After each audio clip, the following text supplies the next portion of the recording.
नरेंद्र दराडेंचा पराभव का झाला याची कारणे शोधू असं उदय सामंत यांनी म्हटलंय। नरेंद्र दराडेंच्या पराभवाचा अभ्यास करू असं उदय सामंत म्हणतात। नरेंद्र दराडे हे महायुतीचे अधिकृत उमेदवार होते। उदय सामंत यांनी ही प्रतिक्रिया दिली आहे। जवळजवळ 11 आणि मी देखील विधान भवनाच्या परिसरामध्ये आहे, परंतु मला असं कुठेही हे शक्यता वाटत नाही की गोकुळ देखील शिकून घेतलेला आहे, देखील कोणाला फोन गेलेला आहे। आता तर कोणीतरी सांगितलं की विमान पाठवलेलं आहे। या सगळ्या गोष्टी तासाभरात कशा काय घडू शकल्या?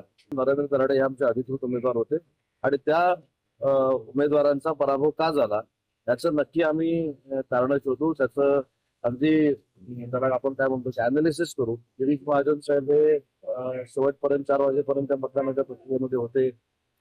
मी देखील नाशिकमध्ये होतो, दादासाहेब भुसे देखील नाशिकमध्ये होते। त्याच्यामुळं ठीक आहे, आजचा तासाभरात 2 तासामध्ये आपण नक्की याच्यातनं माहिती काढू शकत नाही, परंतु नक्की काढू आणि आवाज सांगू।